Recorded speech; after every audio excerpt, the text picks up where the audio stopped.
Number three, is the product sold on its merits, or is it sold by creating a sense of hype or a sense of fear around the product? So I know that I had a friend of mine who wanted to sell me some lotion, and she tried to create a sense of fear for me that as I get older, I'm going to have wrinkles and I'm going to be an old hag. And so the problem with that one is that was I going to be motivated to buy that lotion product with the idea that I would be offsetting my wrinkles for another decade? I can't say that that's not a motivating experience, but I can tell you that I'm not going to be able to wait 10 years to find out if I'm going to buy it again, especially if it comes at $75 a bottle. So does the product that you're going to get behind reflect your values? Does it reflect certain transparency? Does it really show its own merit all on its own? Can it literally sell itself? If somebody knew all about your product, could your product sell itself? Does it have enough oomph? Does it have enough benefit for it to sell itself? And that's a really kind of tough and almost a hypothetical question.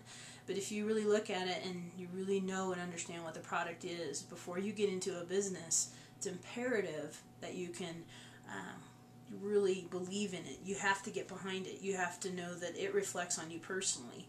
And if it doesn't do what it says it's going to do, or it doesn't meet the need that you said it was going to meet, or that it described, then your business is going to suffer because A, you're not going to get repeat business, and B, you're going to lose credibility in other people's eyes. So it's very important to really know and believe in the product.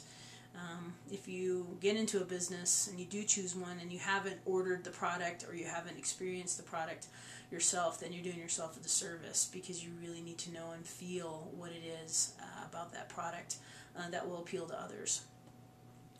Okay, moving right along, is the product offered by a reputable company that has a lot of those good customer service facts to it? Do they have a customer service number? Do they have ability to call and get a refund if they're not happy with it? Do they have a 30-day refund policy? Do they have some method of customer support? Is there some place that someone could call? Do they have to call you? Do they have to call the company? How responsive can you be to be able to provide support? Do you know enough about the product if you're the one that has to provide that support? Will the product create a need for support because it's electronic or technological, or something people just don't understand or doesn't explain on its own? Those are some pretty significant situations. Is the company that's providing the product for you to sell, and they are somebody that's going to produce additional versions of it, are they committed to excellence? Do they have the desire to make a product better so that their sellers can also benefit from that? In other words, is it something that you can capitalize every year? If it's a product that needs to be upgraded every year, if it's a lotion that you buy, is there going to be a better version of it that people are going to want because they're just really impressed with it?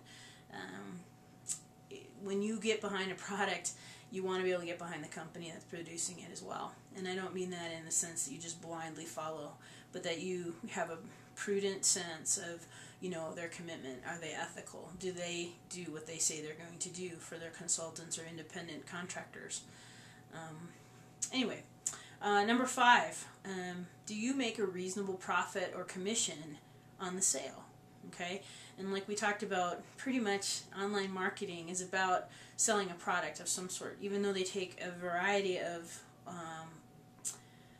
different perspectives, and it could be anything from a tangible product to an educational product to informational product. You never really have limitations on that. However, if there's real value and you're going to be able to sell it, will you make enough of a profit or a commission on it to A, repay your advertising costs? Will it repay you for your time? And then will you have something to put in the bank? Do you make headway on it? A lot of times in the retail industry, they talk about 12% being a good industry retail markup, or they may even say 100%. It just depends on the market that you're in. Does the product that you sell at $60 yield you $5 after you spend $40 at the wholesale to get it. You spend $10 on advertising. You spend $5 on all the things in your home office to help you run it, to get the marketing out there, and then you make a measly $5 on it. How many of those are you going to have to sell before you can actually make money?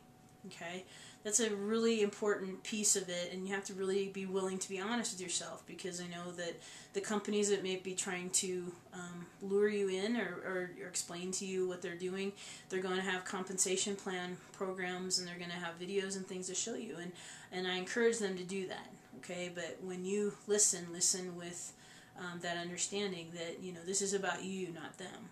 Okay, you're going to need to evaluate your needs, your goals. And if it doesn't sound right, or it sounds too good to be true, then maybe slow down a little bit and do a little bit more of your due diligence on that company. One of the things that you can also discuss with people who are involved in the company, if you have somebody who you can talk to that's already in it, they can answer those questions. And if they really can't answer those questions, then it may be because they don't know or don't understand. And if they don't know or don't understand, then their compensation plan or their program is not as clear as it probably needs to be. So when you proceed, you can ask those types of prudent questions and really rely on the information that they're giving you about the compensation plan, and then do the math yourself. How many would I have to sell to make this? How many would I have to sell to make that? How does the compensation plan benefit me if I have another person below me in a multi-level marketing position? If I'm a direct seller, how many of these situations am I going to have to be in every month to be able to make this amount of money? Okay, and you know what your goals are. You know what you really want to have.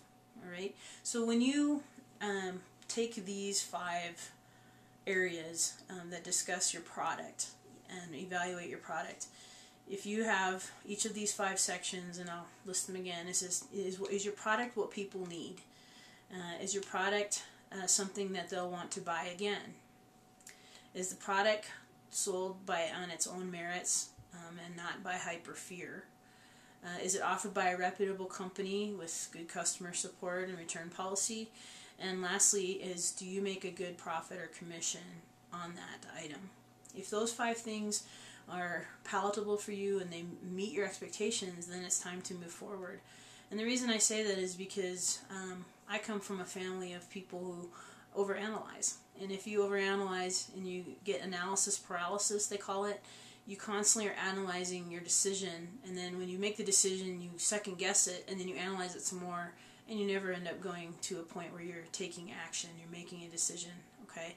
When you get to the point where you've assessed all of these things and you look like you're getting into a business or something that's going to meet your needs, then by all means you need to take action. You need to ask those questions. You need to start the process.